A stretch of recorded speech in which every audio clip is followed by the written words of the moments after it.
स्वातंत्र्यपूर्व काळापासून अखंड परंपरा जपत साजरा केला जाणारा येवला शहरातील पाटोळे गल्ली येथील ऐतिहासिक शिवजयंती उत्सवाला मंत्री छगन भुजबळ यांनी विशेष उपस्थिती लावली। छत्रपती शिवाजी महाराज यांच्या प्रतिमेचं दर्शन घेत अभिवादन केलं। छत्रपती शिवाजी महाराजांचा जो गनिमी कावा होता, ज्यावेळेस अमेरिकेनं वेदनाम ताब्यात घेण्याचं ठरवलं, मात्र वेदनामीनं संपूर्णपणे छत्रपती शिवाजी महाराजांच्या गनिमी काव्याचा अभ्यास करून अमेरिकेसोबत लढला आणि अक्षरशः अमेरिकेला परत पाठवलं। असा हा शिवाजी महाराजांचा गनिमी कावा असं ते म्हणाले। आपल्या सगळ्यांच्या या मिरवणुकीला मी आपल्या सगळ्यांना सुद्धा शुभचिंतन करतो आणि छत्रपती शिवाजी महाराजांचा कार्यक्रम सध्या नाही तर महाराष्ट्रात आहे, देशात आणि जगामध्ये छत्रपती शिवाजी महाराजांचा हा उत्सव जो आहे मोठ्या उत्साहानं साजरा होतो आहे। काल धुळ्याला गेलो होतो शिवाजी महाराजांच्या पुतळ्याच्या उद्घाटनासाठी। त्यावेळेस सुद्धा असं मी म्हटलं की राजे अनेक येऊन गेले या देशामध्ये, परंतु राजा म्हटल्यानंतर पहिल्यांदा आपल्या डोळ्यासमोर येतात ते छत्रपती शिवाजी महाराज येतात, दुसरे कोणी येत नाही। छत्रपती शिवाजी महाराज की जय, जय भवन, जय शिवाजी। 16व्या वर्षापासून स्वराज्याची मुहूर्तमेढ रोवण्यासाठी महाराजांनी प्रयत्न केले। त्यांना सर्व मावळ्यांनी साथ दिली। महाराजांच्या सैन्याला मावळ्यांचं सैन्य म्हणायचं। लहान लहान समाजाचे लोक, एकच उदाहरण देतो, बहिर्जी नाईक। आज सुद्धा आमच्या सरकारकडे एवढे सगळे CID इंटेलिजन्स असताना अनेक गोष्टी आपल्याला समजत नाही, पण त्या काळी काहीच नसताना बहिर्जी नाईक समोरच्या बादशाहांच्या मुघलांच्या दरबारातल्या जाऊन खडानखडा माहिती काय काय होणार ते महाराजांना कळवायचे। अशी माणसं जी आहेत महाराजांकडे होती, त्यात हिंदू होते, मुसलमान होते। महाराजांची लढाई ही धार्मिक नव्हती, ही अन्यायाच्या विरुद्ध होती। आणि म्हणूनच महाराजांच्या बरोबर ज्या वेळेला अफजल खानाला भेटायला गेले, त्या वाघ नखी बनवून दिली, त्या इस्माचं नाव रुस्तमे जमा, तो मुस्लिम होता। आणि त्यांनी सांगितलं महाराज दगा फटका होईल, हे घेऊन जा लपून। महाराजांच्या बरोबर केलेले जे वकील होते त्यांचं नाव होतं काझी हैदर, आणि अफजल खानाच्या वकिलाचं नाव होतं कृष्णाजी भास्कर कुलकर्णी। सांगण्याचा उद्देश असा की त्यावेळेला इकडून हिंदू आणि मुसलमान लढत होते आणि महाराजांच्या समोर सुद्धा महाराजांचे अनेक नातेवाईक हिंदू आणि मुस्लिम लढत होते। हा लढा जो होता न्याय आणि अन्याय यांच्या विरुद्धचा होता, पण महाराज केवळ त्याच्यामुळेच आठवणीत राहिले। या अख्ख्या देशातला हा पहिला राजा ज्याने शेतकऱ्यांच्या प्रश्नाकडे लक्ष दिलं। मंत्री छगन भुजबळ यांची पत्रकार परिषद पार पडली। यावेळी त्यांनी अनेक मुद्द्यांवर भाष्य केले।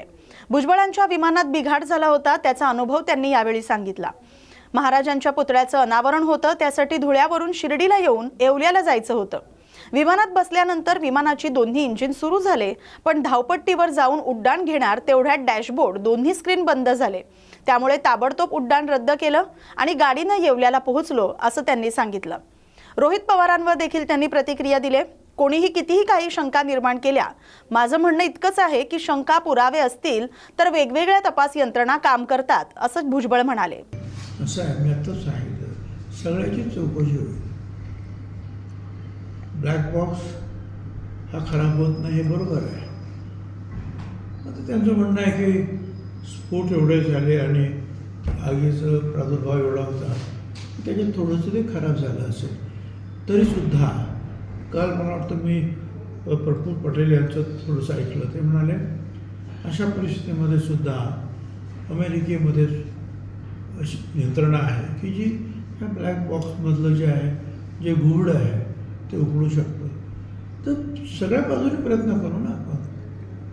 तो भाग नाही. आणि सरकारसुद्धा आणि भारत सरकारसुद्धा यामध्ये पूर्णपणे जे आहे काळजीपूर्वक लक्ष देत आहे. आणि कोणाच्या काय चुका आहेत, मुद्दाम काय कोणी केलं का, हा एक भाग वेगळा झाला.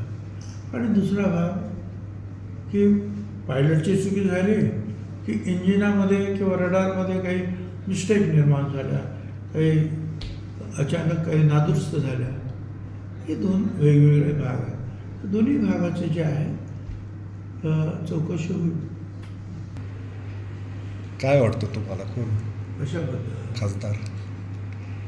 आता प्रत्येक पक्ष जो आहे त्याची असलेली शक्ती, ताकद, त्यानुसार शक्यतो बिनविरोध होण्यासाठीचे सगळेच प्रयत्न करतील.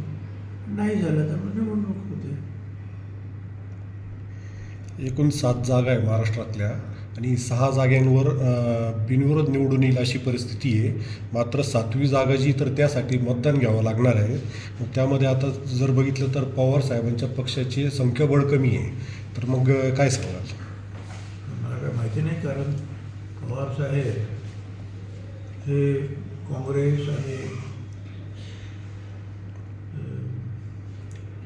उद्धवजी ठाकरे आणि पवारसाहेब एकत्रित आहे.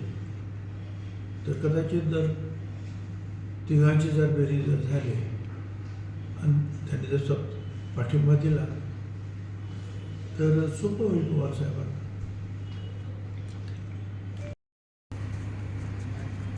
ठीक आहे, आज शिवजयंती असल्यामुळे शिवप्रेमी जास्तीत जास्त मोठ्या प्रमाणात गर्दी करणं हे स्वाभाविक आहे. शासनाने सुद्धा तिथे काही व्यवस्था चांगली ठेवलेली आहे. तरीसुद्धा या अडचणी येतात. यापुढे जे आहे शासनाने आणि तिथल्या लोकांनी, जिल्हा यंत्रणेने सुद्धा अधिक काळजी घ्यायला पाहिजे. जी मुलं जखमी झाली असतील त्यांच्या बाबतीमध्ये सुद्धा जिल्हा यंत्रणेने ताबडतोब काळजी घ्यायला पाहिजे. आणि दिवसभरामध्ये सुद्धा आता आणखी लोक येतील, तिथे काही अडचणी होणार नाहीत निर्माण, या संदर्भामध्ये सुद्धा पोलीस आणि जिल्हा यंत्रणा यांनी काळजी घ्यावी एवढं मी सांगेन. असं आहे ना की तिथे आता अधिवेशन सुरू होतं, आता तूर्त बंद आहे. पण ह्या अशाच अधिवेशनाच्या काळामध्ये तिथल्या खासदारांनी जे आहे सगळ्यांनी जर उठून जर आग्रहाची मागणी केली तर सरकारला ऐकावं लागतं. पण तसं काही झालेलं जे आहे सामूहिकरित्या राज्यसभेत किंवा लोकसभेत असं दिसत नाही आहे. पण आम्ही पत्रसुद्धा पाठवलेलं आहे, मक्याच्या बाबतीमध्ये सुद्धा पाठवलेलं आहे, कांद्याच्या बाबतीत पाठवलेलं आहे, मुख्यमंत्र्यांना सुद्धा आम्ही ते सांगितलेलं आहे. मक्याच्या बाबतीमध्ये सुद्धा मका त्याचं इष्टांक जे आहे ते वाढवून द्यायला तयार आहे. पण त्यांचं म्हणणं असं आहे भारत सरकारचं की तुम्ही मका खरेदी करा, आम्ही तुम्हाला पैसे देऊ, पण तो मका तुम्ही तिथल्या तिथे राज्यातच संपवला पाहिजे. म्हणजे रेशनमध्येच तुम्ही तो दिला पाहिजे. आता त्या अडचणी आहेत. रेशनमध्ये काही लोक घेतात मका, काही लोक घेत नाही. अशा सगळ्या अडचणीतून आपण पुढे जातो आहोत. पण आपले प्रयत्न सुरू आहेत. छत्रपती शिवाजी महाराज जयंतीच्या शुभमुहूर्तावर चांदवड इथं आज शिवस्मारकाच्या भूमिपूजनाचा कार्यक्रम उत्साहात पार पडला. चांदवड देवळा मतदारसंघाचे आमदार डॉक्टर राहुल आहेर यांच्या हस्ते आणि विविध मान्यवरांच्या उपस्थितीत हा कार्यक्रम संपन्न झाला. आज सकाळी चांदवड येथील आठवडे बाजार तळ परिसरात शिवस्मारकाच्या भूमिपूजनाचा सोहळा पार पडला. या शिवस्मारकासाठी राज्य शासनाकडून एकूण 8 कोटी रुपयांचा निधी मंजूर करण्यात आल्याची माहिती आमदार डॉक्टर राहुल आहेर यांनी दिली. कार्यक्रमाला चांदवड शहरातील नागरिक आणि महिला मोठ्या संख्येने उपस्थित होते. आपल्या चांदवड शहरामध्ये छत्रपती शिवाजी महाराजांचं एक भव्य दिव्य असं स्मारक असावं अशी आपल्या सर्वांची, समाज बांधवांची भावना होती. आज एकीकडे शिवजयंतीचा औचित्य साधून मागच्या काळामध्ये महाराष्ट्र शासनाने आपल्या या शिवस्मारकाला 8 कोटी रुपयांमधनं शिवसृष्टी उभारण्यासाठी आपल्याला निधी दिलेला आहे. आणि त्याच्यामुळे आज या चांदवडच्या मध्यवर्ती भागामध्ये बाजार तळामध्ये सर्वांना साजेचं असं सर्वांच्या मनामध्ये छत्रपती शिवाजी महाराजांचं जे रूप आहे त्या रूपाच्या स्वरूपामध्ये आपण इथं भव्य दिव्य असं शिवस्मारक उभारतो आहे। आज त्याच्यामुळे आपल्या तालुक्यातल्या प्रत्येक सामान्य माणसाला मनामध्ये एक आनंद आहे। आपल्या सर्वांच्या साक्षीने ज्येष्ठांच्या आशीर्वादाने आणि मंत्रोच्चाराने आज आपण त्याचं भूमिपूजन केलेलं आहे आणि माझा ही अपेक्षा आहे की पुढची शिवजयंती आपल्याला ह्या ठिकाणी नवीन स्मारकाच्या साक्षीने आपल्याला मोठ्या उत्साहामध्ये आपल्याला साजरी करता येईल आणि त्याच्यामुळे मी महाराष्ट्र शासनाचे आपल्या ह्या नगरीमध्ये जे स्मारकाची अनेक वर्षांपासूनची जी आपली मागणी होती त्याला निधी दिल्याबद्दल मी महाराष्ट्र शासनाचे आदरणीय मुख्यमंत्री उपमुख्यमंत्र्यांचे मनापासून आभार मानेन। सर, साधारण निधी किती आले? 8 कोटी रुपये आपल्याला ह्या स्मारकासाठी निधी मिळालेला आहे। भविष्य काळामध्ये आपल्याला शिवसृष्टीसाठी अजून इथं जागा थोडी कमी होती म्हणून आपण अजून 2-5 एकर जागा बघतोय ज्याच्यामध्ये शिवसृष्टी आणि इतर महापुरुषांच्या आपल्याला तिथं स्मारक हे करायचे। पण ही जागा शहराच्या मध्यभागी आहे, मधोमध आहे, प्रत्येकाला जाता येता इथं महाराजांना नमन करता येईल आणि म्हणून ही जागा आपण निवडली। ह्या जागेवर आता आपण 8 कोटी रुपयाचं स्मारक बनवतोय। जळगाव जिल्ह्यातील चोपडा शिरपूर रस्त्यावर परवाना नसताना गोवंशाची दाटीवाटीनं वाहतूक करणाऱ्या 2 वाहनांवर कारवाई करण्यात आली। गुन्हा फाट्याजवळ महिंद्रा पिकअप आणि छोटा हत्ती या वाहनांमधून गोवंश वाहतूक होत असल्याचं आढळून आलंय। चोपडा शहर पोलीस स्टेशनच्या पथकानं हिंगोना फाट्याजवळ ही कारवाई करत संबंधितांविरोधात गुन्हा दाखल केलाय। वाहनांसह गोवंश असा एकूण 12,15,000 रुपयांचा मुद्देमाल जप्त करण्यात आलाय। जप्त केलेल्या गुन्हेगारांना गोशाळेत रवाना करण्यात आल्याची माहिती पोलीस उपविभागीय अधिकारी अण्णासाहेब घोलप यांनी दिली आहे। सर, गोवंश अवैधरित्या वाहतूक करणाऱ्यांवर कारवाई करण्यात आली आहे तर या संदर्भात सविस्तर। चोपडा शहर पोलीस स्टेशनच्या हद्दीमध्ये आज पहाटे साधारण 5 वाजताच्या सुमाराला 2 वाहनं, एक महिंद्रा पिकअप आणि एक टाटा कंपनीचं छोटा हत्ती याच्यामध्ये जनावरांना असं कोंबून त्याची वाहतूक करत असताना मिळालेले आहेत। हिंगोना फाट्याजवळ चोपडा ते शिरपूर रोडवर त्यांना ताब्यात घेतलेलं आहे। ती वाहने आणि गुरे जप्त केलेली आहेत आणि त्याच्यावर गुन्हा दाखल करण्याची प्रक्रिया सुरू आहे।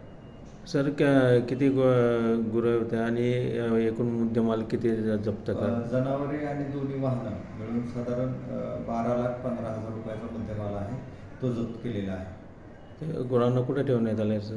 गुरांना गोशाळेत पाठवत आहे आणि वाहने जप्त करून पोलीस स्टेशनला आहे। ओके। छत्रपती शिवाजी महाराज यांच्या जयंतीनिमित्त छत्रपती शिवाजी महाराज टर्मिनस इथं आकर्षक देखावा सादर करण्यात आला। ढोल ताशांच्या गजरात चिमुकल्यांनी तलवारबाजी आणि नृत्य सादर करत रेल्वे प्रवाशांचं लक्ष वेधून घेतलं। या कार्यक्रमामुळे स्टेशन परिसर देशभक्तीपर वातावरणानं दुमदुमून गेला।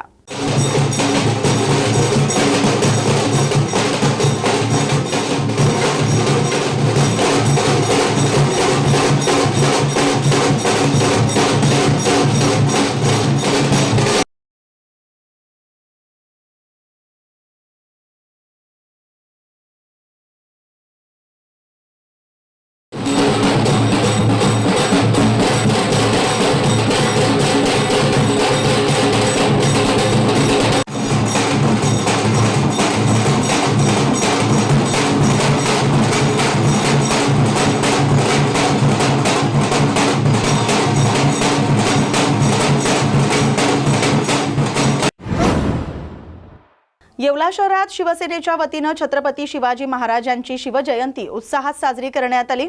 शिक्षक आमदार किशोर दराडे, माजी विधान परिषद आमदार नरेंद्र दराडे यांनी शिवसृष्टी इथं छत्रपती शिवाजी महाराजांच्या पुतळ्यास पुष्पहार अर्पण करून कार्यक्रमाची सुरुवात केली। त्यानंतर गावातून भव्य मिरवणूक काढण्यात आली। यावेळी अश्वावर शिवाजी महाराजांची वेशभूषा परिधान केलेल्या शिवबानं सर्वांचं लक्ष वेधून घेतलं। तसंच मुलींनी काठीचा आकर्षक प्रात्यक्षिक सादर करत उपस्थितांची दाद मिळवली। संपूर्ण परिसर शिवमय वातावरणात न्हाऊन निघालं। अक्कलकोट रोड MIDC येथील SVCS हायस्कूल आणि कनिष्ठ महाविद्यालयात छत्रपती शिवाजी महाराज यांची जयंती विविध उपक्रमांनी उत्साहात साजरी करण्यात आली। कार्यक्रमाची सुरुवात महाराजांच्या प्रतिमेचं पूजन करून झाली। तिसरीच्या विद्यार्थ्यांनी स्वराज्याची बीजे आणि स्वराज्याची शपथ ही संवादरूपी नाटिका सादर केली। इयत्ता 8वीच्या विद्यार्थ्यांनी शिवनेरीवर सिंह जन्मला या गीतावर आकर्षक नृत्य सादर केलं। अबोली क्षीरसागर हिनं जिजाऊ माता तर वेदांत हुमनाबादकर यांनी शिवाजी महाराज यांची वेशभूषा साकारली। मेघराज हिरेमठ आणि वेदांत कदम यांनी मावळ्यांची भूमिका साकारली होती। आई जिजाऊ शिवरायांना रामायणातील गोष्ट सांगत आहेत। भूमीवरही अन्याय वाढला आहे शिवबा। हो आई साहेब, मग आपण काय करायचं? हा अन्याय थांबवायला कोणी नाही का? आहे ना, तू आहेस। तू या मातृभूमीचा रक्षक होशील, स्वराज्य स्थापन करशील। हो आई साहेब, मी शपथ घेतल्यावर स्वराज्य स्थापेल आणि रयतेचं रक्षण करेन। माझ्या शिवबाला भवानी मातेचे आशीर्वाद सदैव राहतील। लक्षात ठेव, पराक्रमाबरोबरच न्याय आणि दया हे सुद्धा खूप महत्त्वाचे आहे। हो आई साहेब, मी तुमच्या संस्काराची लाज राखीन। आई जिजाऊ भवानी मातेचे पूजन करत आहेत। छत्रपती शिवाजी महाराज तलवारीचे सराव करून येत आहेत। चला तर आपणासमोर सादर आहे दृश्य स्वराज्याची शपथ। आई साहेब, आज तलवारीचा सराव केला, पण मनात एक प्रश्न आहे। विचार माझे शिवबा, काय प्रश्न आहे? आपल्या देशावर परकीयांचे राज्य का आहे? आपल्या लोकांना एवढं दुःख का सहन करावे लागते? कारण अन्यायाविरुद्ध उभं राहण्याची हिंमत कमी पडली। पण आता वेळ बदलणार आहे। कोण बदलणार ही वेळ? तू बदलशील शिवबा, तू स्वराज्य निर्माण करशील। पण आई साहेब, मी अजून लहान आहे, हे एवढं मोठं काम मी कसं करू? वयाने लहान असलास तरी विचाराने मोठे आहेस। प्रभू राम श्रीकृष्ण यांनीही धर्मासाठी लढा दिला, त्यांच्यासारखा आदर्श ठेव। मग मी अन्यायाविरुद्ध लढेन, रयतेचं रक्षण करेन। लक्षात ठेव, शौर्याबरोबरच न्याय, दया आणि सत्य हे खूप महत्त्वाचे आहे। हो आई साहेब, मी शपथ घेतो या मातृभूमीवर स्वराज्य स्थापेन। भवानी माते, माझ्या शिवबाला शक्ती आणि बुद्धी दे। हो आई साहेब, हो आई साहेब, तुमच्या संस्कारावर माझा विश्वास आहे। मी कधी अन्यायाला झुकणार नाही। माझा आशीर्वाद सदैव तुझ्यासोबत आहेतच। जिजाऊंच्या संस्कारातून स्वराज्याची वीज रुजली आणि पुढे छत्रपती शिवाजी महाराजांनी उत्तर स्वराज्याची स्थापना केली। हर हर महादेव, हर हर महादेव, जय जिजाऊ, जय शिवराय।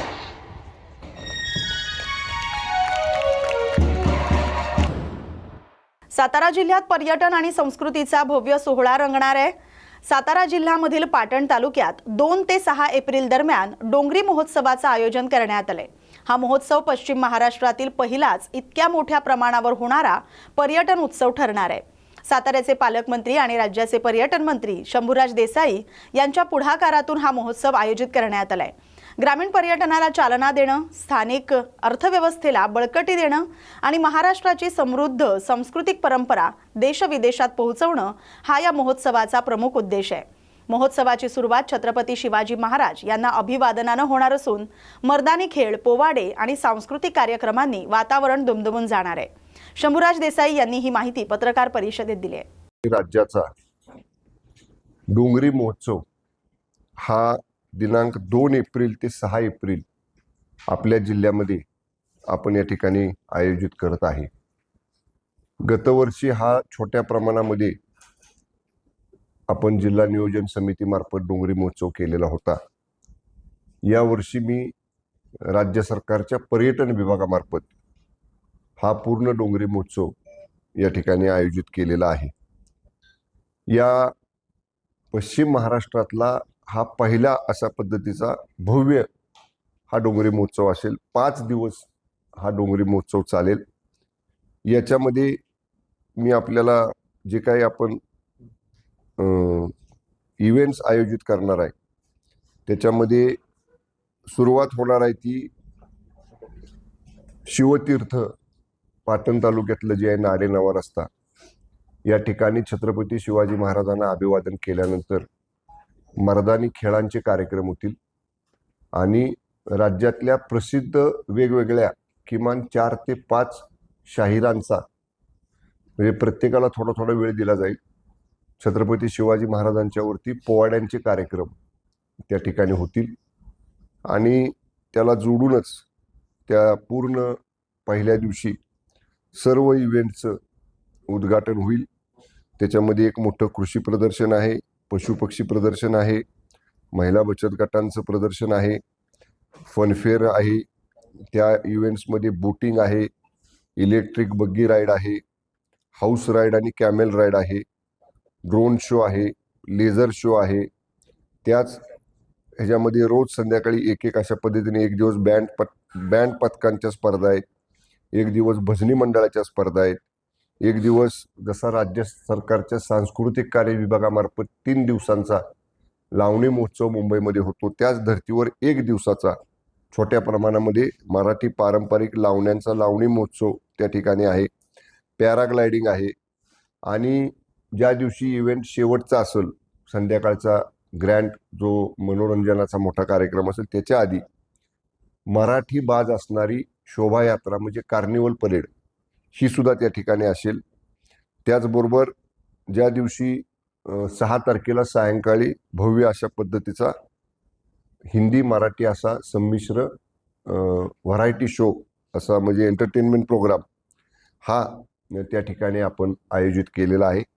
विशेषतः सातारा जिल्ह्यातल्या पाटण तालुक्यातल्या पर्यटनाला चालना मिळावी यासाठीचा हा मोठा एक इव्हेंट किंवा मोठा कार्यक्रम आपल्या जिल्ह्यामध्ये या ठिकाणी आपण आयोजित केलेला आहे.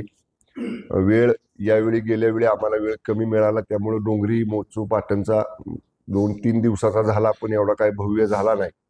पण यावेळी खूप वेळ आहे.